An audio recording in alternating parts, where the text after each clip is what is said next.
దేవుని పరిశుద్ధులను ప్రియులను క్రీస్తు యేసునందు నాతోటి సంఘమైన మీ అందరికీ తండ్రి అయిన దేవుని నుండి ప్రభు అయిన యేసుక్రీస్తు నుండి కృపై సమాధానం అనుగ్రహింపబడాలని దేవుని మనస్ఫూర్తిగా వేడుకుంటున్నాను. ప్రియులారా, మనం చాలా వారాలుగా పేతురు గారు రాసినటువంటి మొదటి పత్రిక ధ్యానంలో కొనసాగుతున్నాం.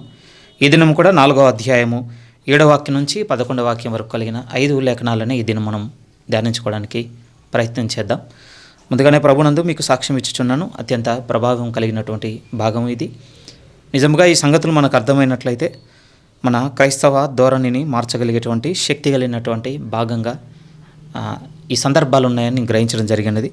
అందుకొరకే ఈ సంగతులను ప్రభునందు పూర్ణమైన విశ్వాసంతో మికటమైన ఆనందంతో మీతో పంచుకోవడానికి ఈ దినము ప్రార్థన కలిగి ఉన్నాను.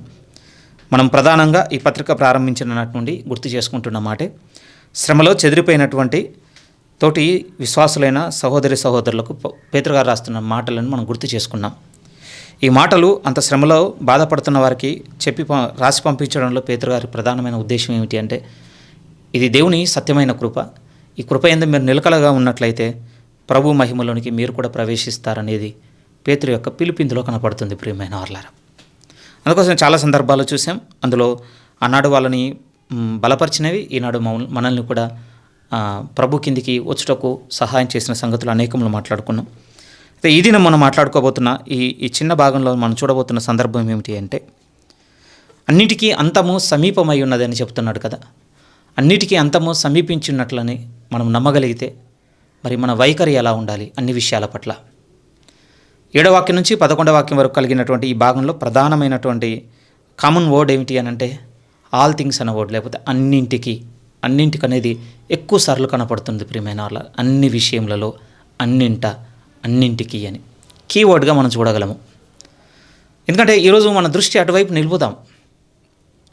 ఎందుకంటే పేతురు గారు మన ముందు పెడుతున్నటువంటి 7వ వాక్యాన్ని మరొకసారి మనం క్లుప్తంగా చదువుకోవడానికి ప్రయత్నం చేస్తే, అన్నింటికీ అంతము సమీపమై ఉన్నది. ఒక మూమెంట్ టైం తీసుకొని ఈ మాటను మన హృదయంలో పెట్టుకుందాం. 2 ప్రశ్నలు తలెత్తుతాయండి ఈ మాట చదివినప్పుడు మనకి.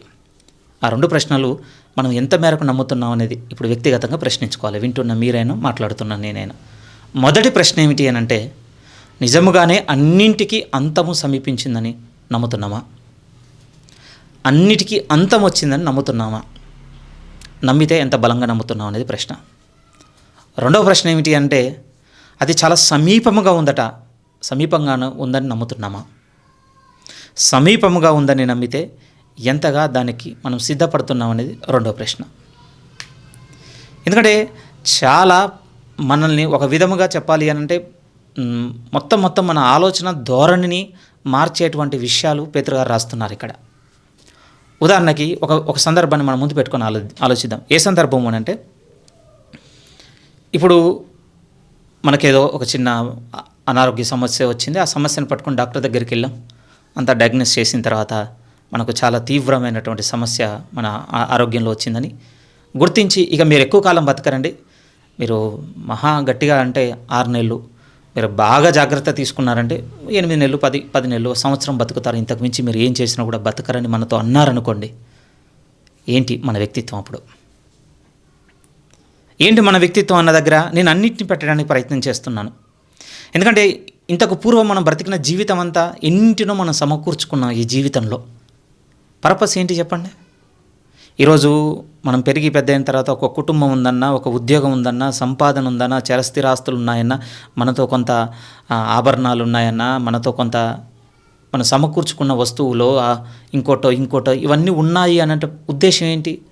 మనం బ్రతుకుతాం కనుక, ఈ బ్రతకడంలో ఇవన్నీ కావాలి కనుక వాటన్నిటిని మనం నెమ్మదిగా కలుపుకున్నాం మన జీవితంలో.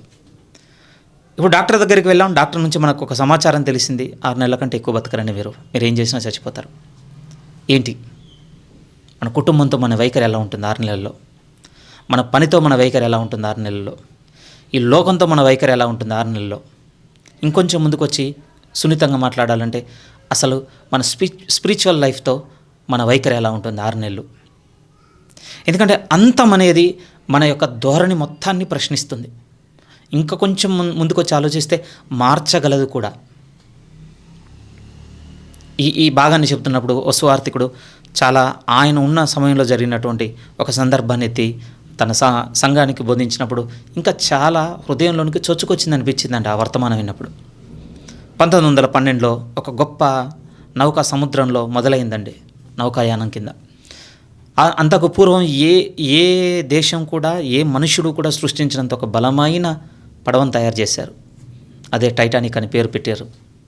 1912లో ఏప్రిల్ 4న ప్రారంభమైంది ప్రియమైన వాళ్ళారా.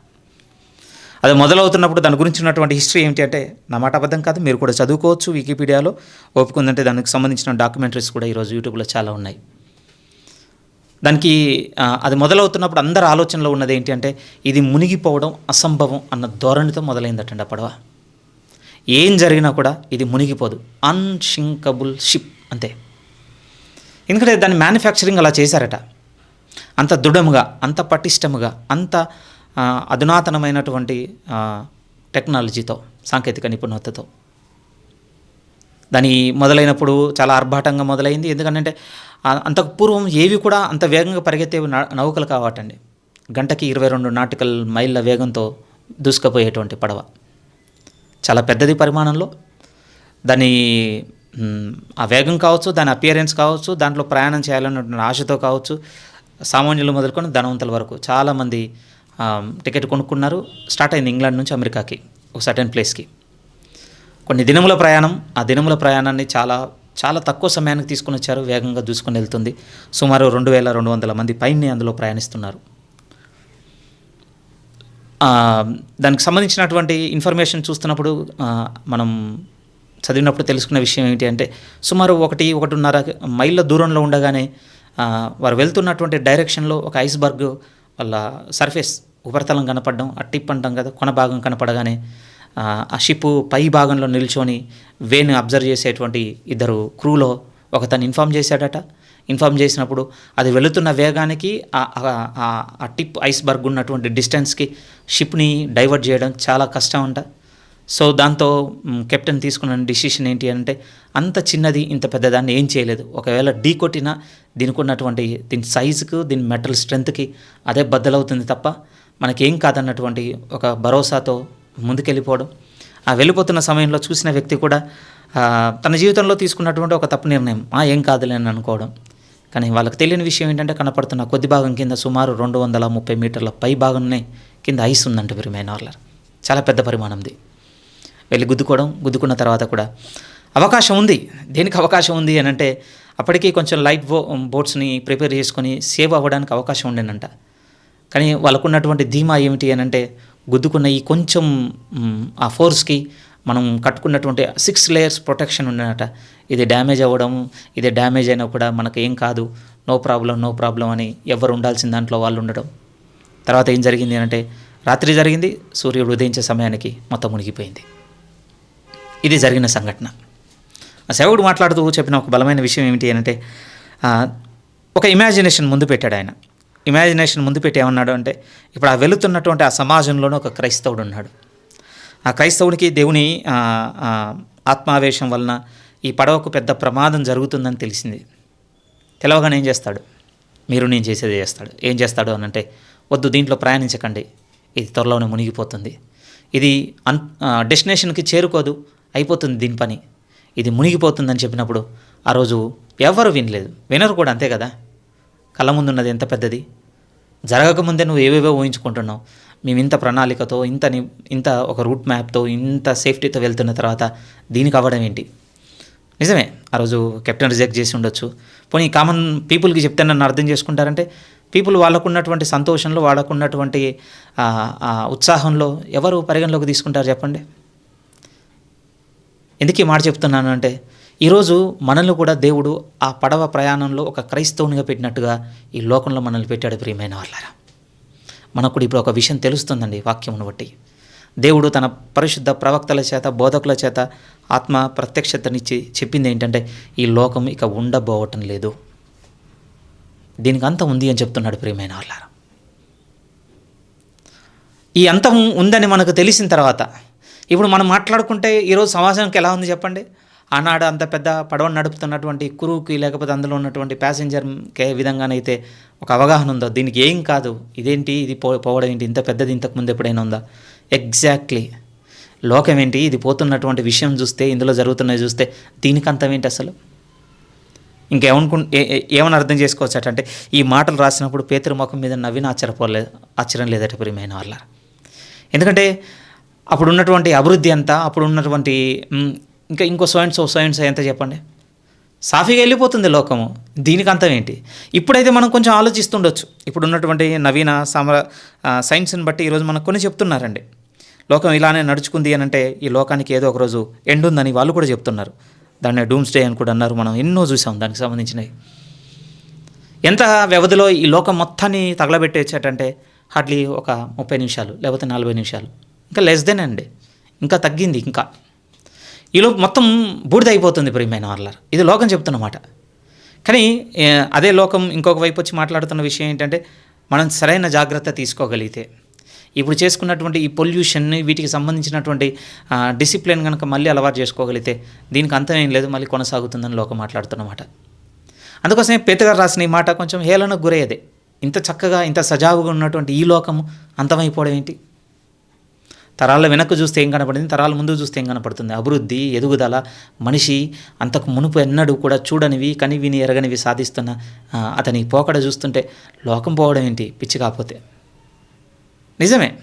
ఈరోజు మనకు ఆ టైటానిక్ కావచ్చు, అది మునిగిపోయినటువంటి ఆ సంభాషణ కావచ్చు, అది మొదలవుతున్నప్పుడు దాని ఇనాగరేషను, దాని ఓపెనింగు, ఆ టైంలో వైరల్ అయినటువంటి న్యూస్ మనకు దూరంగా ఉంది కనుక మనం పెద్ద కనెక్ట్ అవ్వం ప్రియమైన వాళ్ళారా. నిజమే కదా. ఒక ఆశ్చర్యమైన విషయం ఏంటంటే ఈ లోకము అంతముకు వచ్చేసిందని దేవుడు చెప్తున్నాడు. ఎంత వ్యవధి ఉందంటాడంటే ఆ సేవకుడు, ఎంత సమీపంగా ఉంది, సమీపం అయిందని అన్నాడు కదా. ఎంత సమీపంగా ఉందంటే దేవుని చేతి అంత దూరం అంతే, ఆయన అందుబాటులో. ఒకవేళ ఇది నాకు వద్దని తీసేయడానికి అనుకుందాం, ఉదాహరణగా ఒక బటన్ ఉంది, ఆ బటన్ నొక్కేంత దూరమే ఉందంతే దేవుని మనసు పుడితే. కానీ ఇప్పుడు మనతో మాట్లాడుతున్న మాట మనసుకు తీసుకుందాం ప్రియమైన వాళ్ళారా. మనం తీసుకోవాల్సిన మాట ఏమిటి అంటే ఈ లోకమును అన్నింటికీ అంతము సమీపమై ఉన్నది అని అంటే ఇప్పుడు మనం ఏం ఆలోచిస్తాం? ఇందాక మనం అనుకున్నాం కదా, మనకు 6 నెలల వ్యవధి ఉందనగానే ఏం చేస్తాం మనం? ఈరోజు లోకంలో మనుషులందరూ నడుచుకునేటువంటి ఒక విధానం ఉన్నది. ఆ విధానంలో ఏమున్నదంటే 6 నెలల్లో మొత్తం అయిపోతుంది అని అంటే కథం, ఇక రెస్పాన్సిబిలిటీస్ మీద గివప్.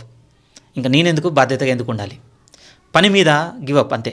నేనెందుకు, పని ఎందుకు చేయాలి, నేను పని చేయడం వల్ల ఎవరికి ప్రయోజనం, లేకపోతే నైతికత మీద, మోరల్ వాల్యూస్ మీద గివప్. ఎందుకంటే పోయేదే 6 నెలల్లో పోతున్నప్పుడు నేను ఇది చేయాలి, అది చేయాలి, అది చేయొద్దు, ఇది చేయొద్దు, ఈ రూల్స్ అన్నీ నాకెందుకంతే.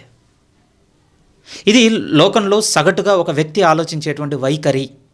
ఇంతకు మించి మనం ఇంకా చూడందా? ఇంతకు మించి ఏం చూసాను చెప్పండి? బహుశా అప్పటికి నేను పుట్టలేదనుకుంటాను, పుట్టలేదంతే. 1980s ఆ టైంలో ఒకటి వినపడింది ప్రియమైన వాళ్ళ. మన తెలుగు రాష్ట్రాల్లో బాగా ప్రభావితమైంది స్కైలాబ్ అని ఒక వర్డ్ ఉండే. స్కైకి ఒక రాకెట్ పంపించడం, ఒక శాటిలైట్ పంపడం, అది ఫెయిల్ అవ్వడం, అది ఫెయిల్ అయిన తర్వాత అది అక్కడ నుంచి దాని ఆర్బిట్ దాటిపోయింది, ఇక కిందికి వచ్చేస్తుంది, వేగంగా వస్తుంది, ఎక్కడ పడుతుందో తెలియదు. లిటరల్గా తెలుగు రాష్ట్రాల ఆ రోజులో ఉన్న టాక్ ఏంటంటే ఇంకా అయిపోయింది, అది వచ్చి పడింది అంటే మొత్తం మనందరం చచ్చిపోతాం. కనుక ఏదున్నా ఈ రాత్రి 1-2 రోజులే మనకు సమయం ఉంది. సో ఏం చేసినా ఈ 2 రోజులలోనే చేయాలి. కనుక తిన్నోళ్ళు తిన్నారండి, తాగినోళ్ళు తాగారు, దోచుకునే వాళ్ళు దోచుకున్నారు, ఎలా చేయాలనుకున్న వాళ్ళు అలా చేశారు. ఎందుకంటే అప్పుడు ఉద్దేశం ఏమి ఉండేదంటే ఇంక అయిపోయింది, మొత్తం అయిపోతున్నప్పుడు మనం మళ్ళీ ఇంత నిబద్ధత ఎందుకు ఉండాలి? ఏం రాస్తున్నాడు పేతురు గారు కూడా అదే విషయాన్ని ఎత్తుకున్నాడు, చాలా దగ్గర విషయాన్ని ఎత్తుకున్నాడు. అన్నింటికీ అంతము సమీపమై ఉన్నది. ఇంకొంచెం మనసు పెట్టి ఆలోచిద్దాం పదాన్ని, అన్నింటికీ అన్న పదాన్ని. ఈరోజు మీరు నేను ప్రభు విశ్వాసంలో నడుస్తున్నాం. ఈ నడుస్తున్న దాంట్లో ఎంతో కొంత మేరకు కొంత నమ్మాం. ఏం నమ్మామంటే అవును ఒక ఎండింగ్ ఉందని నమ్మాం. అయితే బాగా వినండి, పేతురు గారు మాట్లాడిన మాట మనం ప్రశ్నించేది ఏమిటి అంటే అన్నిటికీ ఎండింగ్ అనే నమ్మామా మనం? అన్నిటికీ అని అంటే గుడ్కు ఉంది, బ్యాడ్కి ఉంది, పాజిటివ్కి ఉంది, నెగిటివ్కి ఉంది, హ్యాపీనెస్కి ఉందండి, సాడ్కి ఉంది, ఎవ్రీథింగ్, ప్రతి ఆస్పెక్ట్ అండి పేతురు గారు మాట్లాడుతున్న దగ్గర. ఎందుకంటే ఈరోజు నేను మొత్తానికి ముగింపు వచ్చేసిందని నమ్ముతున్నాను కదండి, ఇవి వదులుకోను నేను మొత్తానికి ముగింపు వచ్చేసిందని నమ్ముతున్నాను, కానీ ఇవి విడిచిపెట్టను. నేను మొత్తానికి ముగింపు వచ్చిందని నమ్ముతున్నాను, కానీ నేను నా కోపమును, లేకపోతే నాకున్నటువంటి అహంకారమును, లేకపోతే నాకున్నటువంటి దురాశను, లేకపోతే మంచి చెడు, ఇంకా నేను ఏమి చెప్పగలుగుతాను చెప్పండి? మనం మన హృదయంలో నిలుపుకున్నవి ఉన్నాయి కదా, నిజంగానే వాటి పట్ల అంతం వచ్చిందని నేను భావిస్తున్నామా? సరే, ఇదంతా మనము ముందు మాట్లాడుకున్న అసలు ఏం చెప్పబోతున్నాడు పరిశుద్ధాత్మ దేవుడు ఈ సందర్భం ద్వారా ఏం చెప్పబోతున్నాడంటే జాగ్రత్తగా వినండి, చాలా ముఖ్యమైనది ప్రియమైన వాళ్ళ. నాకు తెలుసు నేను సరిగ్గా కన్వే చేయలేదు ఇప్పటివరకు, ఇంకా ఏం చెప్పబోతున్నాడంటే, అన్నింటికీ అంతము సమీపమై ఉన్నది కనుక మీరు లోకంలో ఉన్నవారి వల్ల నడుచుకోకండి. క్రైస్తవునిగా ఇక మనకు ఉండవలసిన వైఖరి ఇది అని ఒక 4 విషయాలు రాస్తున్నాడండి అక్కడ. ఆ 4 అట ప్రియమైన వారలారా, అన్నింటికీ అంతము సమీపమై ఉన్నదని మనం తెలుసుకున్నట్లయితే ఈ 4 మనకు ఉండవలసిన క్యారెక్టర్ ఇలా ఉండాలి, ఇది మన క్యారెక్టర్ అని 4 థింగ్స్ రాస్తున్నాడు. ఆ 4 థింగ్స్లో మొదటిది ఏమిటంటే, ఒకటి మన మైండ్ థింగ్ అండి, మన మనసుకు, లేకపోతే మన మనసుకు సంబంధించింది. ఇంకోటి మన హృదయానికి సంబంధించింది. ఇంకోటి మన గృహానికి సంబంధించింది. ఇంకోటి మన పనికి సంబంధించింది, లేకపోతే మన గిఫ్ట్కి సంబంధించింది. ఇవి స్పిరిచువలా ఫిజికల్వా అని వేరు చేయకండి ప్లీజ్. ఇవి స్పిరిచువల్వా ఫిజికల్వా, నేను అన్నిటికీ అంతం సమీపమైంది అని అంటే ఓకే, ఫిజికల్గా భౌతికమైనవన్నిటిని విడిచిపెట్టేసి ఆత్మ సంబంధమైన వాటి విషయంలో నేను జాగ్రత్త, అంత డివైడ్ చేసి ఏం రాయటం లేదు పేతురుగా ఇక్కడ. నిజాయితీగా మీతో చెప్పాలి అని అంటే బాగా వినండి ప్రియమైన వారలారా, నూతన నిబంధనలో ఉన్నటువంటి భాష మనకు కొంత సరిగ్గా అర్థం కావటం లేదు. ఇప్పుడు బైబిల్ రాయబడిన భాష, మనకు బైబిల్ రాయబడిన భాషలో 2 ప్రధానంగా కనపడుతుంటాయండి. ఆత్మానుసారమైన ఒక స్థితి కనపడుతుంది, శరీరానుసారమైన స్థితి కనపడుతుంది. ఈ 2 స్థితులు మనకు కనపడేసరికి మనం ఏం చేసామంటే మన మన మన బాడీలో ఈ రెండింటిని డివైడ్ చేసుకున్నాం. బట్ మీరు బాగా జాగ్రత్తగా వినండి. హీబ్రూ థింకింగ్లో ఉన్నటువంటి, లేకపోతే హీబ్రూ ఐడియాలజీలో ఉన్నది ఏంటంటే, దేవుని దృష్టిలో వాళ్ళు ఆలోచించేది ఏంటంటే ఆత్మను శరీరమును దేవుడు వేరు చేసి ఏం చూడటం లేదు, ఈ రెండింటిని కలిపి కరుణాకరణ మిమ్మల్ని చూస్తున్నాడు ఆయన. ఎందుకు ఈ మాట చెప్తున్నానంటే, అప్పుడు ఏమవుతుందంటే దేవుని ముందు ఈ రెండింటిని సరిగ్గా పెట్టుకోవడానికి ప్రయత్నం చేస్తామండి మనం. ఇంకా మంచిగా చెప్పాలంటే ఈ 2 నాకు అవసరమైనటువంటి వైఖరి మనకు వస్తుంది. పేతురు గారు రాస్తున్న మాటలు కూడా అవే. ఆయన చెప్పబోతున్నవి ఇక లోకము అన్నిటికీ అంతము సమీపించింది గనక ఆయన చెప్పబోతున్న 4 విషయాల్లో అవి స్పిరిచువల్ ఫిజికల్ అని డివైడ్ చేసి చూడకండి. ఈ రెండింటిని ఒక్క దగ్గరికి తెచ్చి చూసుకుందాం ప్రియమైన వారలారా. ఎందుకంటే మన జీవితం దీంతో దాంతో రెండింటితో ముడిపడి ఉన్నది కనుక, ఈవెన్ దేవుడు రెండింట మనకు సహాయం చేస్తున్నాడు కనుక, దేవుడు రేపు ఈ రెండింటిని కూడా మళ్ళీ తిరిగి ఇవ్వబోతున్నాడు కనుక, అందుకని పునరుత్థానంలో ఉన్నటువంటి గ్రేటెస్ట్ మిస్టరీ ఏమిటి అంటే మళ్ళీ ఇదే బాడీ తిరిగి లేస్తుంది ప్రియమైన వారలారా. శరీర పునరుత్థానం కూడా ఉన్నది మనకి. ఎంత గొప్ప విషయం అది. అప్పుడు నాకు తెలియని ఇంకొక కరుణాకరణ కాదు, ఈరోజు నాకు ఏ దేహాన్ని అయితే ఇచ్చిండో, ఏ ఆకారాన్ని అయితే ఇచ్చిండో, ఏ శరీరాన్ని అయితే ఇచ్చిండో, ఎంత పరిమాణంతోనైతే ఎలాగైతే ఇచ్చి ఉన్నాడో అదే పునరుత్థానం మళ్ళీ పొందుకుంటాను దీన్ని. అందుకోసం దీని మీద జాగ్రత్త పెరిగిందండి.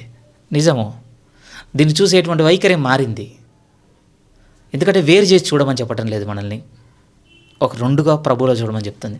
సరే, ఇంకొక దానికి డైవర్ట్ అవుతుంది, కానీ ఇప్పుడు జాగ్రత్తగా చదువుదాం. 7వ వాక్యం నుంచి జాగ్రత్తగా మీరు చూడగలిగితే, అయితే అన్నింటికీ అంతము సమీపమై ఉన్నది, అందువలన మీరు స్వస్థ బుద్ధి గలవారై ప్రార్థనలు చేయుటకు మెలకువగా ఉండుడి. మొదటి విషయాన్ని ఏం చెప్తున్నాడు అంటే, ఒక విధంగా మన మెంటల్ స్టేట్ ఎలా ఉండాలో చెప్తున్నాడు, లేకపోతే మన మైండ్ స్టేట్ ఎలా ఉండాలో చెప్తున్నాడు. అన్నిటికీ అంతం వస్తే లోకంలో ఉన్నాం అనుకోండి, మనకు ఒకటి ఉంటుందండి. మనకు ఉండేటువంటి విషయం ఏమిటి అంటే ఇక వదిలేస్తాం ప్రియమైన వారలారా, మంచిని వదిలేస్తాం. నిబద్ధతతో, నీతితో, యథార్థతతో, ప్రేమతో, ఓర్పుతో, క్షమాగుణంతో, వీటితో ఉండాల్సిన మోరల్ వాల్యూస్ని వదిలేస్తాం మనం. ఎందుకనంటే 6 నెలలతో మొత్తం అయిపోతుంది, ఇంకా నాకేం అవసరం. కానీ క్రిస్టియన్గా ఏమంటున్నాడంటే లేదు, అన్నిటికీ అంతము సమీపమై ఉన్నది గనుక ఇప్పుడు మీరు మీ మనసు విషయంలో ఈ జాగ్రత్తగా ఉండాలి. అందులో మొదటిది ఏమంటున్నాడంటే స్వస్థ బుద్ధితో ఉండండి అంటున్నాడండి. సోబర్ మైండెడ్, లేకపోతే ఇంకో కొంచెం మనకు అర్థమయ్యే భాష పదంతో మీతో చెప్పమంటే ఇంకా క్లియర్గా ఏమంటున్నాడంటే ఒక రైట్ మైండ్ సెట్ పెట్టుకోమంటున్నాడు ప్రియమైన వారలారా. Having right mind set. స్వస్థ బుద్ధి అని అంటే ప్రతి దాని పట్ల ఒక సరైన వైఖరి పెట్టుకోండి. మీరే చూడండి, ఒకటి మనతో ఎల్లకాలం ఉంటుందన్నప్పుడు దాని పట్ల మన అటిట్యూడ్ ఒకలా ఉంటుందండి. వెరీ సూన్ ఇది పోతుందన్నప్పుడు మన వైఖరి మొత్తం మారిపోతుంది. ఎందుకంటే ఇది నాతో ఉండదు, ఉన్నదాని గురించి ఇంకెందుకు నేను జాగ్రత్త తీసుకోవాలి, నేను ఎందుకు పట్టించుకోవాలి, లేకపోతే నేను ఎందుకు ఉపయోగించుకోవాలి, లేకపోతే నేను ఎందుకు దీన్ని భద్రం చేయాలి, సో అండ్ సో చాలా ఒపీనియన్స్ మారుతాయి ఎప్పుడు ఇది ఉండదని తెలియగానే. అట్లా చేంజ్ అయ్యేటట్టుగా పెట్టుకోకండి. మీరు ఎలా పెట్టుకోమంటున్నారంటే ఒక స్వస్థ బుద్ధితో ఉండండి, ఒక స్థిరమైన బుద్ధితో ఉండండి, ఒక గురి కలిగిన మనసుతో ఉండండి, డైవర్షన్ మైండ్ సెట్తో కాదు. ఉదాహరణకి మీరే చూడండి, మన ఇల్లును ఒకలా చూస్తామండి. ఒక పొరుగురికి వెళ్ళి మనం స్టే చేసిన ఒక లాడ్జ్ రూమ్ను ఒకలా చూస్తాం. ఎందుకు చెప్పండి?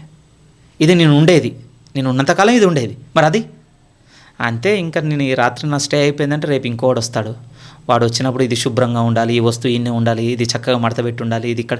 ఎందుకు ఇవన్నీ నేను ఆలోచించాలి? నేను చేసిన తప్పు కూడా అదే ఉంది ప్రియమైన వాళ్ళారా. నిజంగా భౌతికంగా బతికిన స్థితిలో అదే ఉంది. కానీ పేతురు గారు అది రాయటం లేదు. చెదిరిపోయిన వాళ్ళతో ఏమంటున్నాడంటే, అన్నింటికీ అంతము సమీపమై ఉన్నది కనుక మీరు వదిలేసినటువంటి మనస్తత్వంతో కాదు ఉండవలసింది. మీరు ఎంత జాగ్రత్తగా ఉండంటే మీరు స్వస్థ బుద్ధితో ఉండండి. రెండవ మాట ఏమంటున్నా అంటే, మెలకువగా ఉండండి ప్రార్థనలో. మెలకువగా అంటే బీ వాచ్ఫుల్ అన్న దగ్గర పేతురు గారి ఇంటెన్షన్ ఏంటి అని అంటే, ఒక విధంగా సెల్ఫ్ కంట్రోల్తో ఉండండి. సెల్ఫ్ కంట్రోల్తో. అన్నిటికీ అంతం వచ్చింది అంటే ఫస్ట్ పోయేది అదే కదండి. ఉదాహరణకి మీరు ఆలోచించండి ప్రియమైన వాళ్ళారు, ఊరికే చెప్తున్నాను. మనకు షుగర్ ఉంది బాడీలో. షుగర్ ఉందని తెలియగానే చాలా జాగ్రత్తగా కాపాడుకుంటుంటాం. పొదుపుగా తింటుంటాం, కార్బోకు దూరంగా ఉంటుంటాం, ఇంకో XYZ. ఎక్సర్సైజ్ మొదలు పెడతాము, టైం టు టైం డైట్ మొదలు పెడతాం, అన్నీ మారిపోతాయి. ఇంత జాగ్రత్తగా కాపాడుకున్న తర్వాత రీసెంట్ చెకప్కి వెళ్ళగానే మీరు అన్నీ జాగ్రత్తగా కాపాడుకున్నారు కానండి, ఏం జరిగిందేమో మీకున్న కండిషన్ బట్టి, మీ షుగర్ స్టేట్ని బట్టి నాకు తెలిసి మీరు 6 నెలల కంటే ఎక్కువ బతకరండి. మీరు తిన్నా, ఇంత జాగ్రత్తగా ఉన్నా, ఉండకపోయినా, ఏం చేసినా 6 months తర్వాత యూ విల్ డై అన్నాడు అనుకోండి. మీరు చెప్పిన ఏం చేస్తాం? సెల్ఫ్ కంట్రోల్తో ఉంటాం. అప్పుడు బిగినింగ్ నుంచి ఉన్న సెల్ఫ్ కంట్రోల్ వదిలేస్తామండి. ఇన్ని రోజులు దీనిలో దాన్ని తింటాం. ఇన్ని రోజులు ఏది డిసిప్లిన్గా అలవర్చుకొని శరీరాన్ని నలగొట్టుకుంటూ ఫిజికల్ యాక్టివిటీలో పెట్టాం, వదిలేస్తాం అంతే. పేతురు గారు అలా మాట్లాడటం లేదు ప్రియమైన వాళ్ళారా. అది లోకం వైఖరి. అన్నిటికీ అంతము సమీపమై ఉన్న దాంట్లో మునిగిపోయి దాంతోపాటు వెళ్ళిపోయేటువంటి వైఖరి అది. కానీ క్రిస్టియన్ క్యారెక్టర్ లాంటిది అంటే తన మైండ్ని చాలా జాగ్రత్తగా పెట్టుకుంటాడు. సీరియస్లీ అండి, ఇప్పుడు మనం ఆలోచించాలి. ఒక 2-3 yearsగా మనం బిలీవ్ చేస్తున్నాం ప్రియమైన వాళ్ళారా, అవును వచ్చేసినాయి ఇక దినాల దగ్గరికి అని. ఏది మరి మీ యొక్క సోబర్ మైండెడ్నెస్ లేకపోతే వాచ్ఫుల్నెస్? ఏది? నాది అది. మీరు స్వస్థ బుద్ధితోనూ మెలకువతోనూ ప్రార్థనలో ఎల్లప్పుడూ మెలకువగా ఉన్నది ఏది? అలా అని ఒక క్వశ్చన్ రైజ్ అవుతుందండి. ఈ మాట రాసిన సమయానికి పేతురు గారికి తెలియదా అన్నిటికీ అంతము సమీపమైన అంత దగ్గరికి వస్తే ఇంకా 2000 సంవత్సరాలు అయితే 2000 సంవత్సరాలను కూడా తెలవకుండా ఈ మాట ఎలా రాస్తారన్నటువంటి ఒక ప్రశ్న ఈరోజు పెద్ద డిబేట్లో ఉందండి. కానీ ఈ మాట రాసినటువంటి అపోస్తులకు ఇంకొక విషయం కూడా తెలుసు. ప్రభు వాళ్ళతో చెప్పిన మాట ఏంటి? బహుదినములైన తర్వాత. మీరు ప్రతి పారబుల్ చదవండి, మత్తయి సువార్త 25లో, లూకా సువార్త 10లో కూడా చదివి చూడండి. అనేక దినములైన తర్వాత, బహుకాలం గడిచిన తర్వాత వారికి తెలుసు ప్రియమైన వాళ్ళ ప్రభు ఇన్ఫర్మేషన్ ఇచ్చి ఉన్నాడు. నేను వెళ్తున్నాను, ఇదిగో నేను త్వరగా వస్తానన్నాడు. చెప్పిన మాట వెనక వారికి ఇంకొక ఆత్మ నడిపింపు ఏముంది అంటే ఇది దీర్ఘకాలము. ఈవెన్ ఆ మాట రాస్తున్న పేతురు గారికి తెలిసినప్పటికీ, ఆయన ఎండింగ్ టైం అయినప్పటికీ మీరు లిబరల్ అయిపోండి, ఇక మీకు నచ్చింది చేయండి అనటం లేదు. సరైనటువంటి మైండ్ సెట్తో ఉండండి. ఈ మాటను పట్టుకొని ఈరోజు మనం పెట్టుకుందాం ప్రియమైన వాళ్ళ. అన్నిటికీ అంత సమీపం అయితే ఏంటి ఈరోజు మన మైండ్ సెట్? చెప్పండి, ఆలోచించండి.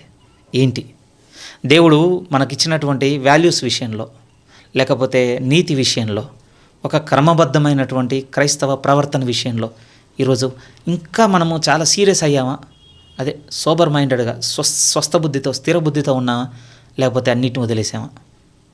ఆ దేవుడు ఎవరు ఉన్నారు, ఎవరు చూడొచ్చాడు, ఆయన మనం తప్పు చేస్తే శిక్షిస్తాడని, ఎప్పుడు ఏం జరిగింది, అది అన్నీ అలానే ఉంటాయి, నాకు నచ్చింది నేను చేసుకుంటాను, ఇటు వెళ్ళిపోయామా? వెరీ వెరీ ఇంపార్టెంట్ అండి. ఆ రోజు ఇందాక అన్నాను కదా, ఒకరు నిలబడి ఇది ప్రమాదం, దీనికి ఏదో అయిపోతుందని చెబితే ఎలాగైతే ఆ రోజు వారు తిరస్కరించారో ఆ వ్యక్తి మాటల్ని, ఈరోజు మన వైఖరి కూడా అలానే ఉందా? ఈరోజు సంఘంలో ఉపదేశం ద్వారా దేవుడు మనకు బోధిస్తున్నా కూడా వాటిని చీవిన పెట్టని మనసు ఉందా? లేదా వాటిని సీరియస్గా తీసుకొని చాలా సెల్ఫ్ కంట్రోల్తో, చాలా మెలకువతో, ప్రార్థనతో నిలబెట్టుకునేటువంటి మైండ్ సెట్ మనకుందా? ఇది మొదటి విషయం అండి. మన క్యారెక్టర్లో ఏది బిల్డ్ అవ్వాలంటున్నాడంటే అన్నిటికీ అంతం వచ్చినప్పుడు మన మైండ్ సెట్ అవ్వాలంటున్నాడు ప్రియమైన వాళ్ళ. లోకంలో వదిలేయకండి. సెకండ్ థింగ్ చూడండి, 8వ వాక్యము. మీరు స్వస్థ బుద్ధి గలవారే ప్రార్థనలు చేయుటకు మెలకువగా ఉండుడి. ప్రేమ అనేక పాపములను కప్పును గనక అన్నింటికంటే ముఖ్యముగా ఒకని ఎడల ఒకడు మిక్కటమైన ప్రేమ గలవారై ఉండుడి. మోర్ ఎసెన్షియల్ వర్డ్ అండి ఇది. ఇప్పుడు ఇంకా సెకండ్ ఏమంటున్నాడంటే నీ హృదయం విషయంలో అది కూడా ఒక క్రిస్టియన్ క్యారెక్టర్తో ఉండాలని చెప్తున్నాడు ప్రియమైన వాళ్ళారా. ఎలా చెప్తున్నాడంటే ప్రేమ అనేక పాపములను కప్పును గనక అన్నిటికీ అంతము సమీపమై ఉన్నదని మీరు నమ్మితే ఒకరి యందు ఒకరు ప్రేమ కలిగి ఉండే విషయంలో మిక్కటంగా ఉండండి. మిక్కటముగా. మనకు ఉదాహరణకు చెప్దామండి, కలిసి ఉంటాము అనంటే మనకు ఇంకొకరితో తగాదా ఉందనుకోండి, ఓర్చుకుంటుంటాం. వాడో మనమో చచ్చిపోదాం తొందరలోనే తెలిసిపోయింది అనుకోండి, అడ్వాంటేజ్ తీసుకుంటాం ప్రియమైన వాళ్ళారా. అప్పటి వరకు మనసులు దాచుకున్నాయని బయట పెడుతుంటాం. అప్పటి వరకు చాలా కంట్రోల్గా ఉన్న తర్వాత ఉన్నవి లేనివి కల్పించి మాట్లాడేస్తుంటాం. ఎవరి గురించో కాదండి, ఈవెన్ మీరే చూడండి, అది మన పనిలో కూడా కనపడుతుంది, లేకపోతే మన వ్యాపారంలో కూడా కనపడుతుంది, మన బంధుత్వాల్లో కూడా కనపడుతుంది. వీళ్ళు మనతో ఉంటారని తెలిసినప్పుడు చాలా ఓర్పుతూ ఉంటామండి. 4 రోజుల తర్వాత గొడవలు అయ్యో, లేకపోతే ఇంకోటి పంపకాలు అయ్యో, ఇంకోటి సరి విడిపోదాం అని తెలియగానే ఒక ట్రూ కలర్స్ బయటకు వస్తాయి. ఆ ట్రూ కలర్స్లో మనం వాళ్ళు మనకు చూపెడుతుంది ఏంటంటే, నాకు ఇంకా డెడ్ అండ్ అని తెలిసిన తర్వాత నేనెందుకు నీకు అనుకూలంగా ఉండాలి, నాకు నచ్చినట్టు నేను ఉంటాను. కానీ పేతురు గారు క్రిస్టియన్ క్యారెక్టర్ని రాస్తున్నాడు. ప్రియమైన వాళ్ళ మనతో ఇప్పుడు ఏమంటున్నాడు అని అంటే, అన్నిటికీ అంతము సమీపమైందని నమ్ముతున్నావు కదా, నమ్మితే మరింత ప్రేమ కలిగి ఉండు. ఆల్మోస్ట్ సామెతలు కూడా మాట కనపడుతుంది. ఐ థింక్ సామెతలు మీరు చూస్తే రాసుకున్నాను ఒక నిమిషం, సామెతలు 10:12 అనుకుంటాను ప్రియమైన వాళ్ళ. అంతే 10వ అధ్యాయం 12లో కూడా చూస్తే అక్కడ ప్రేమ అనేక పాపములను కప్పునన్న మాట కనపడుతుంది. పేతురు గారు కూడా అదే మైండ్లో పెట్టుకుని రాస్తున్నట్టుగా మనం చూడగలం. 10:12 పగ కలహమును రేపును, ప్రేమ దోషములన్నింటినీ కప్పును. ప్రేమ దోషములన్నింటినీ కప్పును. మీరు చెప్పండి, ఎండు దగ్గరకు వస్తుందని తెలుస్తున్న కొద్దీ ఈరోజు సహోదరుల మధ్య మనం ఎలా నడుచుకుంటున్నాం? పేతురు గారు చెప్పినట్టుగా నడుచుకుంటున్నాం. క్రిస్టియన్ క్యారెక్టర్ అది, really it's a Christian character. దీనికి అగెయిన్స్ట్గా పోతున్నామా? అయిపోయింది, మనం లోకంలో కలిసిపోయి ఇంకా డౌటే లేదు.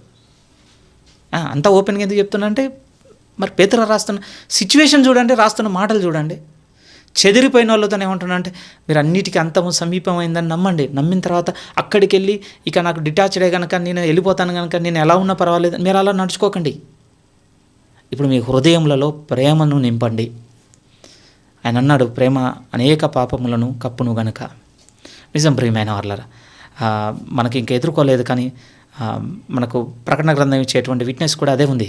దినములు ముగింపుకు వస్తుంటే నిజంగా అప్పుడు మార్చబడే, ప్రభువులో చేర్చబడే వాళ్ళు అనేక మంది ఉండబోతున్నారు. వారందరినీ మనం చేర్చుకోవాలి అని అంటే, ఉదాహరణకు మీరు ఆలోచించండి. వండర్ఫుల్ అనిపించిందండి ఈ కాంటెక్స్ట్ గురించి వింటున్నప్పుడు. కొరటెం భూమి గారి యొక్క సాక్ష్యం నిజంగా నేనైతే చెలించిపోయానండి. ఎందుకంటే ఆమె జీవితంలో జరిగిన సంఘటన అలాంటిది ప్రియమైన వాళ్ళారా. మనం థర్డ్ థింగ్ దగ్గర ఆమెను మళ్ళీ మెన్షన్ చేసుకోవాల్సి వస్తుంది. ఆమె జీవితంలో నాజీల హింస అయిపోయిన తర్వాత, ఇక హిట్లర్ మరణం అనుకోండి, అతను చనిపోయిన తర్వాత కొంత స్వేచ్ఛ దొరకగానే ఇక ప్రభు వాక్యం స్వార్థను ప్రకటించుకుంటూ ఆమె అనేక ప్రాంతాలు తిరుగుతున్నప్పుడు నిజముగా ఆమెను కాన్సన్ట్రేషన్ క్యాంపులలో వేసి కొట్టినటువంటి పోలీసు ఉన్నటువంటి చర్చ్కే ఆమె స్వార్థ ప్రకటించడానికి వెళ్ళిందటండి. వెళ్ళినప్పుడు అక్కడ అతను చూసిందంట. చూసిన తర్వాత వర్షిప్ అంతా అయిపోయిన తర్వాత వెళ్ళి అతను మీట్ అవ్వడం, మీరు నన్ను గుర్తుపట్టారని ఆమె అడిగారట. అతను కూడా నిజంగా నేను గుర్తుపట్టి నేను ఇంకా మర్చిపోలేదు. నిజంగా అండి, ఆ సమయంలో ఆమె సహోదరిని కొట్టినటువంటి ఆ పోలీస్ని ఆమె తన హృదయపూర్వకంగా మనసులోనికి రిసీవ్ చేయాలంటే, ప్రేమ అనేకమైన పాపములను కప్పునన్న మాట హృదయంలో లేకపోతే ఎట్లా యాక్సెప్ట్ చేస్తాను చెప్పండి? ఇంకా ఆ బిగినింగ్ దగ్గర ఆగిపోయామా? నేను ఇంకా గుర్తుపెట్టుకుంటాను, ఇంకా నేను మర్చిపోను, ఇంకా నేను వదిలిపెట్టాను. పేతురు గారు అట్లా అనటం లేదు. నువ్వు అన్నిటికీ అంతం సమీపమైందని నమ్ముతున్నావా? అయితే ఇక నీ హృదయంలో మార్పు ఇలా ఉండాలి. చదువుతాను చూడండి, 8వ వాక్యం ఎంత బాగుంది. ప్రేమ అనేక పాపములను కప్పును గనుక అన్నింటికంటే ముఖ్యముగా. ఆ పదం చూడండి ఎంత బ్యూటిఫుల్ ఉంది. అన్నిటికంటే ముఖ్యముగా. ఎందుకంత స్ట్రెస్ చేస్తున్న పదాన్ని అని అంటే, ఒకని ఎడల ఒకడు మిక్కటమైన ప్రేమ గల వారయ్యుండుడి. నిజంగా అలాంటి పరిస్థితిలో అంటే అంతం ఉందని నమ్మినప్పుడట మనకు ఉండవలసిన వైఖరి ఏంటంటే, అన్నిటికంటే వీరే ఎక్కువ నాకు. చాలా కావాలి ప్రియమైన వాళ్ళ ఆత్మ నడిపింపు. ఊరికే వస్తుంది అనుకుంటున్నారా ఈ జీవితం? నిజంగా ఒకసారి మీరు ఆలోచించండి. హృదయపూర్వకంగా ఈ హృదయాన్ని మన హృదయంలో పెట్టుకోగలం, ఈ వాక్యాన్ని హృదయంలో పెట్టుకోగలం. ప్రభు, అన్నిటికీ అంతము సమీపమైందని నేను నమ్ముతున్నాను కనుక నేను ఇది కలిగి ఉంటాను, ఈ మనసునే. నేను అన్నిటిని ప్రేమిస్తాను. అతనిలో ఈ దోషం ఉంది, ఆమెలో ఆ దోషం ఉంది, అది ఉంది, ఇది ఉంది, ఇవన్నీ సరే నాకు వినపడ్డా, నా కంటికి కనపడుతున్నా, వాటి వల్ల నేను నొప్పింపబడిన సందర్భాలు నాకు గుర్తొస్తున్నా, వాటన్నిటిని మించిన ప్రేమతో వాటన్నిటిని కప్పేస్తాను. సెకండ్ థింగ్ చూడండి ఎంత మనల్ని మూవ్ చేస్తుందో. మన మనసు ఎలా ఉండాలో చెప్తున్నాడు, మన హృదయం ఎలా ఉండాలో చెప్తున్నాడు. మూడో విషయాన్ని మీరు గుర్తు చేసుకోగలిగితే 9వ వాక్యము, సనుగు కొనకుండా ఒకరికొకడు ఆతిథ్యము చేయండి. ఇప్పుడు మన ఇల్లు ఎలా ఉండాలో రాస్తున్నాడండి. అన్నిటికీ అంతం వస్తే ఎలా ఉండాలి ఇప్పుడు ఇల్లు? ఉదాహరణకి అది ఏ ఇల్లు అయితే చెప్పండి, రెంటెడ్ అయితే ఓన్ హౌస్ అయితేనేంటి, దాన్ని విడిచిపెడుతున్నామంటే మనందరికీ ఒక ఒక అటిట్యూడ్ ఉంటుంది దాని పట్ల. ఏవి సర్దం, ఏవి శుభ్రం చేయం, ఎవరిని పిలవం, ఏది కూడా ప్రాపర్గా పెట్టం. దాని అర్థం ఏంటి? ఇంకా నేను దీన్ని విడిచేస్తున్నాను, దీంతో నాకే సంబంధం లేదు, అయిపోయింది అంతే. ఇక్కడ పేతురు గారు అలా అంటడం లేదండి. ఇంకేమంటున్నాడంటే, మీ పెద్దవి చేయండి గృహాలని, అన్నిటికీ అంతము సమీపం అయినప్పుడు ఇంకా అనేకులను మీరు ఆహ్వానించగలిగినట్లు పెద్దవి చేయండి. లోపలికి ఆహ్వానించండి, ఇంకా లోపలికి ఆహ్వానించండి. ఆ చెబుతున్న దగ్గర కూడా ఎలాంటి మనసును రాస్తున్నాడు అంటే, ఊరికి ఆహ్వానించడం కాదు, సనుగుకోకుండా వారికి ఆతిథ్యం చేయగలిగేటట్టుగా ఉండండి. ఆ సువార్తికుడు చాలా బలమైన మాట చెప్పినాడండి. ఆ మాట నిజంగా ఆయన చనిపోయారు, మరి ఏ విధంగా చూసి ఆ మాట పలికి ఉన్నారో నాకు తెలియదు, కానీ ఆయన అన్నమాట నిజంగా అనిపిస్తుంది. దినముల అంతముకు వచ్చినప్పుడు చాలామంది క్రైస్తవ గృహాలు తెరవబడతాయి, అనేకుల లోపలికి వచ్చి ఆదరింపబడి వారి ఆతిథ్యం చేత కూడా ప్రభుని అంగీకరించేటువంటి దినాలు ముందున్నాయన్న మాట ఆయన పలికి ఉన్నాడండి. ఆశ్చర్యం అనిపించింది నాకు. మనకు కనపడుతుంది ఏంటో తెలుసా? మనకు అనేకుల ప్రేమ చల్లారి డిటాచ్డ్ మైండ్ సెట్ అని మనం అనుకుంటున్నాం. కానీ నాకంటే కొన్ని సంవత్సరాల ముందే చనిపోయిన సేవకుడు అన్నమాట ఏంటంటే, నేను నమ్ముతున్నాను దేవుని వాక్యమును బట్టి, రేపటి దినం మన అనేక గృహములు తెరవబడి ఎంతోమంది ప్రభుని అంగీకరించుటకు ఒక క్రైస్తవుని ఇల్లే రేపు నిలవబోతుందని మాట చెప్పిన కూడా ఆశ్చర్యం అనిపించింది. మీరు నేను ఏ విధంగా ఆలోచిస్తున్నాం ప్రియమైన వాళ్ళారా? ఎందుకంటే అన్నిటికీ అంతము సమీపించున్నప్పుడు మనతో అంటున్న మాట ఏంటంటే, మీ గృహములను తెరవండి, ఆతిథ్యం ఇవ్వండి. ఇందాక గుర్తు చేసిన లేడీ ఉన్నారు కదా, కోరిటన్ బూమ్, ఆమె కూడా చేసింది అదేనండి. ఎంత కోల్పోయిందో తెలుసా? సమస్త కుటుంబాన్ని కోల్పోయిందండి. ఆ బుక్ చదివితే నాకు కూడా చాలా షాకింగ్ అనిపించింది. కారణం ఒకటే, హిట్లర్ పరిపాలనలో యూదులను చంపుతున్నప్పుడు వాళ్ళని ఆశ్రయించిన వారిని, వాళ్ళకు తెలిసిన కొద్ది మంది యూదులను వారి గృహంలో నాజీలకు తెలియకుండా భద్రపరిచినందుకు ఎంత కోల్పోయింది అంటే, తన సమస్తమును కోల్పోయిందండి ఆ స్త్రీ. నిజంగా సమస్తం. అలానే కేవలం కోల్పోవడం మాత్రమే కాదు, ఆమె భరించిన అవమానాలు అన్నీ కూడా కావు ప్రియమైన వాళ్ళారా. కానీ వాళ్ళు ఏం వదలలేదంటే, సనుగు కొనకుండా వారిని చేరదీసి వారిని కాపాడి, ఆల్మోస్ట్ అండి ఒక 800 పై మాటే వాళ్ళ కుటుంబము ఇశ్రాయేలును కాపాడడం జరిగిందంట ఆ సమయంలో. ఇట్లా పరిపాలన కింద భద్రంగా కాపాడడం అంటే అంత చిన్నది కాదు ప్రియమైన వాళ్ళారా. మీకు ఒప్పుకుంది వికీపీడియాలో చూస్తాను, లేదు అని అంటే ఆమె బుక్ సంబంధించిన కొన్ని చూస్తానండి. స్టిల్ ఆమె గృహంలో ఎలా భద్రపరిచిందో కొన్ని పిక్చర్స్ వాళ్ళు పెట్టారండి. ఏ విధంగా అంటే, కబోర్డ్స్ని ఇటువైపు నుంచి చూస్తే క్లోజ్ ఉండేటట్టుగా, వెనక నుంచి చిన్న వే క్రియేట్ చేసి అందులో కొన్ని డేస్ టుగెదర్ పెట్టింది. పైన అటకంటాం కదా, అటిక్ మీద డేస్ టుగెదర్ పెట్టింది. కిచెన్లో, స్టోర్ రూమ్లో కనిపించకుండా నిజంగా చిన్న చిన్న టన్నల్స్ చేసి వాటి కింద వాళ్ళని భద్రపరిచింది. ఒకే ఒక మాటను నమ్మండి వాళ్ళు. నిజమా? ప్రభువు చెప్పిన ఈ మాటలు నమ్మి నిజంగా అలాంటి ఇన్స్పిరేషన్ మన జీవితంలో మనం కలిగి ఉండగలమా? ఎప్పుడు వస్తుందో తెలుసా? నిజముగా మనం నమ్మితేనంట అన్నిటికీ అంతము సమీపమై ఉన్నదని మన గృహంలో తెరవగలం ప్రియమైన వాళ్ళారా. ఆతిథ్యము చేయ మరొకడు అన్నటువంటి ఆజ్ఞ మనకు తెలియదా? హెబ్రీ 13వ అధ్యాయంలో అందులో కూడా ఏం చూస్తున్నాడు అంటే, సనుక్కోకుండా చేయండి. రేపటి రోజున మనల్ని ఆశ్రయించి మన గృహాల్లోకి వచ్చేవారు అందరూ పాజిటివ్గానే ఉంటారని అనుకోవద్దు. నిజమైన పరీక్ష అప్పుడే మొదలవుతుందండి. ఏమో ఎలాంటి పరీక్షకు రేపు మనల్ని ప్రభు సిద్ధం చేయబోతున్నాడు నాకు తెలియదు ప్రియమైన వాళ్ళ. విభేదించేవారు, మనకు నచ్చని వారు కూడా మన గృహంలో ఆశ్రయం పొందుకోవడానికి వస్తే ప్రభు మనసును బట్టి తెరవగలమా? ఎప్పుడు తెరవగలము అని అంటే, నిజముగా నమ్మితే అన్నిటికీ అంతము అని క్రిస్టియన్ క్యారెక్టర్ ఒకటి వస్తుందండి అక్కడ. అది కావాలని కోరుతున్నాడు. 4th థింగ్ చూడండి ప్రియమైన వాళ్ళ. 9లో సనుగు కొనకుండా ఒకరికొకడు ఆతిథ్యం చేయడన్న తర్వాత 10 దేవుని నానా విధములైన కృప విషయమే మంచి గృహ నిర్వాహకులై ఉండి ఒకనికొకడు కృపావరము పొందిన కొలది ఒకనికొకడు ఉపచారము చేయుడి.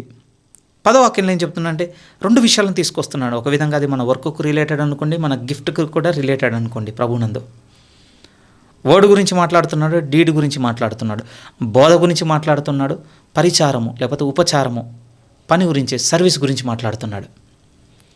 మీరు ఆలోచించండి. ఉదాహరణకి అనుకుందాం, హెల్తీగా ఫిట్గా ఉన్నాం, కంపెనీలో ఉద్యోగం చేస్తున్నాం, మనం ఆరోగ్యంగా ఉన్నాం, మనం చేసేటువంటి ఉద్యోగం బట్టి వచ్చే జీతం కుటుంబ పోషణకు పనికి వస్తుందని తెలిసింది కనుక కంపెనీ రూల్స్కి ఒబేయం, బాస్ పనికి ఒత్తిడికి ఒబేయం, అన్నిటికీ ప్రాపర్గా ఉండడానికి ట్రై చేసాం. పోతాం, ఇంకా 2-3 నెలల్లో చచ్చిపోతామని మనకు తెలిసింది అనుకోండి. ఎలా ఉంటుంది వర్క్తో?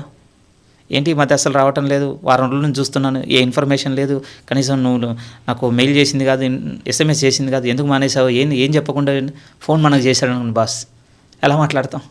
అసలు నీకు నాకు ఇక సంబంధం లేదు పోదంతే, నువ్వు తన్నుకున్నా గిజ్జుకున్నా నేను నీ దగ్గరికి రాను, అయిపోయింది, నేనే చేస్తున్నాను, నీ దగ్గర ఎందుకు పని చేయాలి? వదిలేస్తాం ప్రియమైన వాళ్ళారా, గివ్ అప్ కదా. వాడికి మనం ఏంటి చేసేది? ఇన్ని రోజులు వాడు నా మీద పడి దోచుకున్నది చాలదా? కానీ పేతురు గారు రాస్తుంది ఎంటైర్లీ డిఫరెంట్ అండి. అసలు ఈ మాట చెప్పడానికి మీ ముందు నిలబడేవాడు అనర్హుడు, కానీ ఎంత కోరుతున్నాడు అని అంటే ప్రభు వచ్చే సమయానికట ప్రియమైన వాళ్ళారా, మనకు ప్రభువు నియమించిన పని మీద మనము నిబద్ధత కలిగి ఉండాలని రాస్తున్నాడు. అంతము సమీపం అయితే వదిలేయడం కాదు ఇక్కడ మనం చేయవలసింది, నిబద్ధత. ఈవెన్ మనకు ఉపమానం కూడా చెప్పారు కానీ మత్తయి 25-24 ఎండింగ్లో ఒక నమ్మకమైన దాసుని గురించి మాట్లాడినప్పుడు, యజమానుడు ఇద్దరికి పని అప్పగించి వెళ్ళిపోయి ఉన్నాడు. ఒక నమ్మకమైన వాడు, ఇంకోటి దుష్టుడైన దాసుడు. యజమానుడు ఆలస్యం చేయుట చూసి ఏం చేశాడట? పని పక్కకు పెట్టేశాడట. పని పక్కకు పెట్టడం వదిలేసి రెండోది ఏంటంటే ఇంకా తోటి దాసులను కొట్ట మొదలు పెట్టాడట. కానీ నమ్మకమైన దాసుడు ఉన్నాడు. ఎలా ఉన్నాడు అంటే, యజమానుడు ఆలస్యం చేసినా కూడా వచ్చే సమయానికి ఎలా కనపడ్డాడంటే, ఇంటి వారికి పరిచారం చేస్తూ నియమింపబడిన పని మీద కనపడ్డాడు. అప్పుడు ప్రభు అన్నమాట, ఇతన్ని లోనికి రానివ్వండి, అతన్ని బయటకు విసిరేయండి, పనులు కొరుకుట ఏడుపులు ఉంటాయి ఇక్కడ. నిజంగా ఇది మన పని వైఖరినే ప్రశ్నించేటువంటి మాట ప్రియమైన వాళ్ళారా. అఫ్కోర్స్ ఈరోజు మనం బలంగా నమ్మి సాగుతున్నటువంటి డాక్టర్ని విభేదిస్తున్నట్టుగా మీకు వినపడినప్పటికీ దాన్ని విభేదించేదిగా ఉంది అని నేను చెప్పను. కానీ పేతురు గారు రాస్తున్న మాట ఎలా ఉంది అని అంటే, అన్నిటికీ అంతము దగ్గరికి వచ్చింది అంటే మన పని విషయంలో ఇంకా రెస్పాన్సిబిలిటీ పెరుగుతుంది అంటున్నాడు.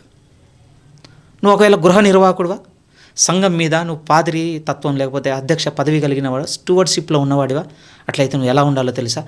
దేవుని వాక్యమును బోధించినట్టుగా బోధించు. అంటే జనాకర్షణ కలిగిందో, వాక్చాతుర్యం కలిగిందో, లేకపోతే జనాలను మెస్మరైజ్ చేసేదో, మభ్యపెట్టేదో, లేకపోతే సరసోక్తులు, ఇలాంటి బోధ కాదు నువ్వు చేయవలసింది. నీ వింటున్న వారి యొక్క ఆత్మల విషయమే నిజముగా లెక్క చెప్పాలన్నటువంటి నిబద్ధతతో పనిచేయి నువ్వు. అందుకని 11 మీరు చూడండి, ఒకడు బోధించిన ఎడల దైవోక్తులను బోధించినట్లు బోధింపవలెను. లిటరల్గా ఎలా అంటున్నాడు అంటే, దేవుని ఉపదేశం నేను చేస్తున్నానని మాట్లాడు. ఏది పడితే అది మాట్లాడడం కాదు. ఓకే, ఇది మాట్లాడితే ఇప్పుడు పబ్లిక్లో దీనికి అటెన్షన్ ఎక్కువగా ఉంది, లేకపోతే దీనికి ఇప్పుడు రీచ్ ఎక్కువగా ఉంది, వీటిని మాట్లాడేవాడు కాదు. అన్నిటికీ అంతము సమీపమైందని తెలిసినవాడు దేన్ని మాట్లాడేవాడు అంటే, దేవుని ఉపదేశం చేసేవాడిగా ఉండేవాడు. ఎందుకంటే అతడు రేపు దేవునికి వీటన్నిటి విషయమే లెక్క చెప్పాలన్న బాధ్యతతో ఉన్నాడు గనక, వారందరి రక్తం విషయమే అపరాధిగా ఉండొద్దనే ఆలోచన ఉన్నాడుగా, అంటే ఆలోచన పెట్టుకున్నవాడు గనక దేవోక్తులు బోధించినట్టుగా బోధిస్తాడు. మరి సర్వీస్ చేసేవాడు హాయిగా అయిపోయింది, నాకు వీనికేం సంబంధం లేదు, అట్లా ఉండద్దట క్రిస్టియన్. ఎలా ఉండాలంటే కింద రాస్తున్నాడు చూడండి, ఒకడు ఉపచారము చేసినాడలా అతడు దేవుడు అనుగ్రహించు సామర్థ్యం కలది చేయవలెను. 3 నెలల్లో అయిపోతుంది కదా, నేను నా పూర్తి ఎఫర్ట్ ఎందుకు పెట్టాలి? అలా మాట్లాడటం లేదు పేతురు గారు. ఇంకా దేవుడు నీకు అనుగ్రహించిన సామర్థ్యం కొలది కొంచెం కూడా లోటు లేకుండా చేయి. అందుకోసం అంటాడు కదా ప్రభు, రేపు తిరిగి వచ్చినప్పుడు అంటాడట, మీరు నాకు చేసి తిరగనక అంటాడా?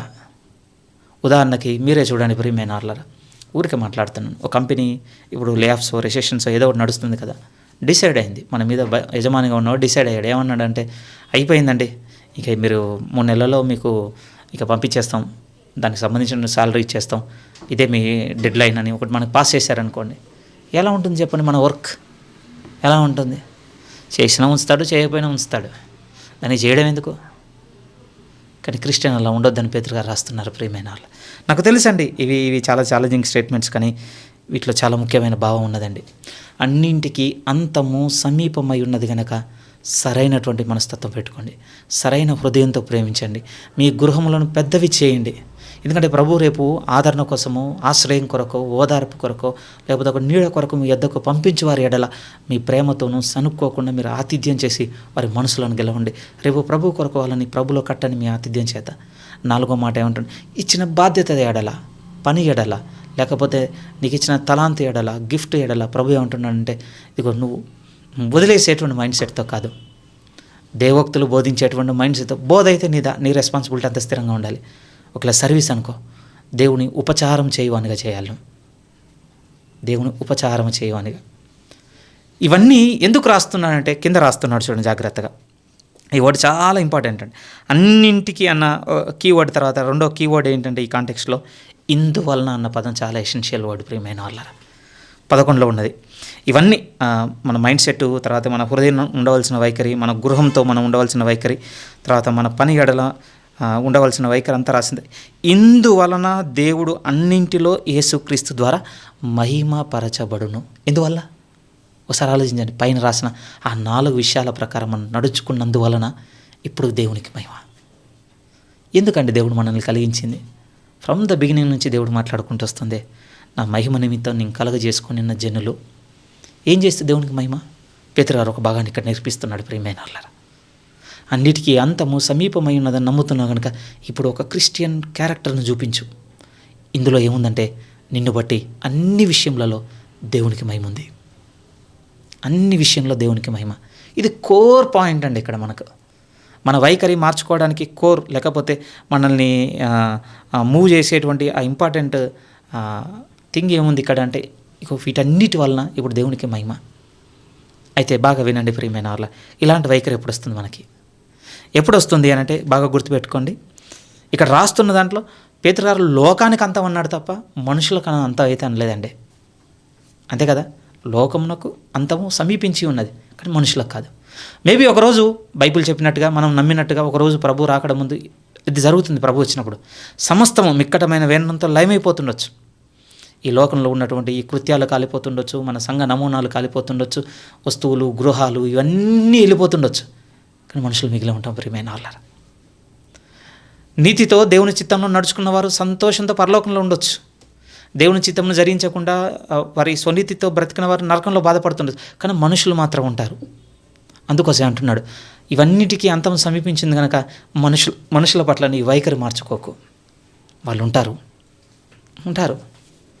రెండవ మాట కూడా ఏం చెప్పొచ్చు అంటే, వీటన్నిటి ద్వారా మహిమపరచబడే దేవుడు లోకం అంతమైపోయంగానే దేవుడు కూడా అంతమైపోయేవాడు కాదు, ఆయన కూడా ఉంటాడు. అవును, అందుకొరకే రాస్తున్నాడు. ఇందువలన ఆ మాటలు అన్నాడు కదా, ఇందువలన దేవుడు అన్నింటిలో యేసుక్రీస్తు ద్వారా మహిమపరచబడును.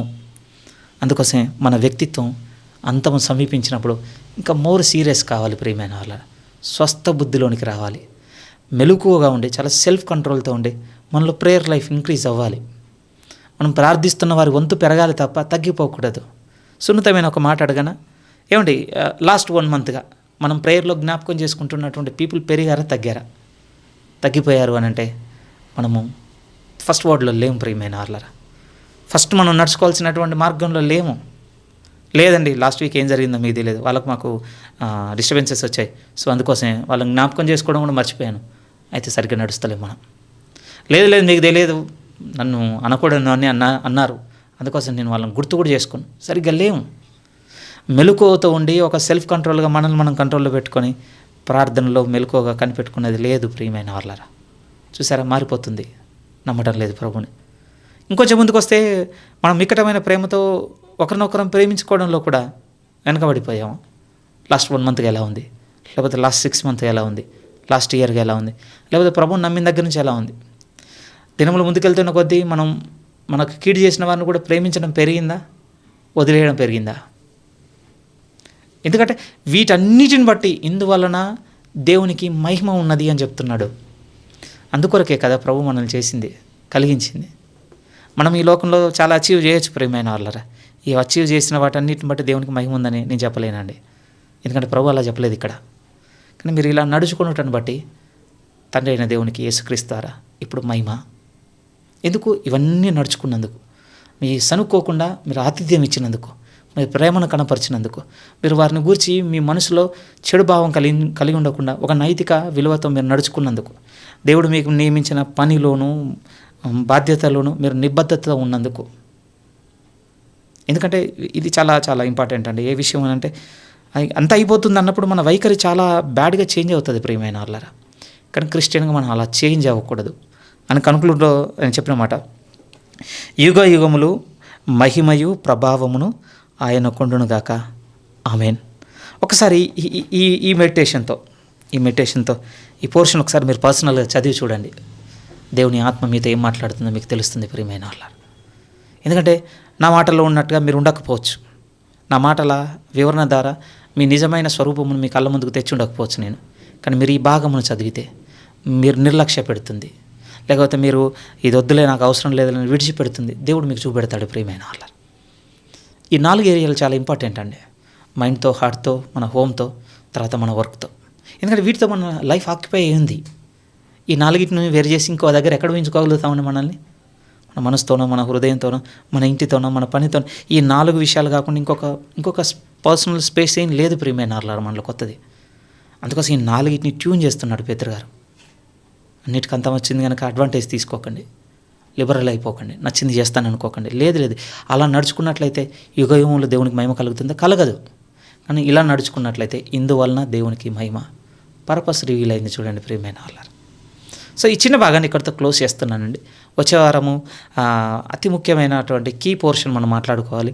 చాలా డీప్గా పేతురు గారు శ్రమల భాగమును రాస్తున్నట్టుగా మనం కింద నుంచి చదవగలం. 12వ వాక్యం నుంచి 19 వరకు. Very very important portion. కొంచెం మీరు కూడా ప్రార్థన కలిగి ఉండండి. వచ్చే వారం మన మనసులో కూడా సిద్ధం చేయలాగున. ఎందుకంటే ప్రభునామం ధరించుకున్నందుకు మనం బ్రతకవలసిన జీవితం ఇక్కడ రాయబడింది ప్రియమైన వాళ్ళ. దీనికి బయటకు వచ్చేసాం చాలా మనం. దానికి మన చుట్టూ ఉన్నటువంటి సొసైటీ కూడా మనకు చాలా హెల్ప్ చేసింది ఈరోజు. అంటే ఈ సొసైటీని బట్టి ఆనందపడ్డం కంటే బాధపడ్డం నేర్చుకోవాలట. ఈ పోర్షన్ వచ్చే వారం చూసినప్పుడు మనకు అర్థమవుతుంది. బట్ ఈ 4 థింగ్స్ బాగా గుర్తుపెట్టుకోండి. అన్నిటికీ అంతము సమీపం అయిందంటే మన అటిట్యూడ్ బ్యాడ్గా కాదు ఉండవలసింది, క్రిస్టియన్గా ఉండాలి. మన వైఖరి క్రైస్తవునిగా ఉండాలని చెప్తున్నాడు. ఇది ఒకటి గుర్తుపెట్టుకోవాలని ప్రభునందు మీకు గుర్తు చేస్తూ ఈ మాటల ద్వారా నన్ను కూడా హెచ్చరించుకుంటూ నేను కూడా ఈ 4 విషయాల్లో నిలకడగా ఉండాలని నాకు నేను బోధించుకుంటూ మిమ్మల్ని ప్రభునందు పురుకొలుపుతూ నా మాటలు ముగిస్తున్నాను.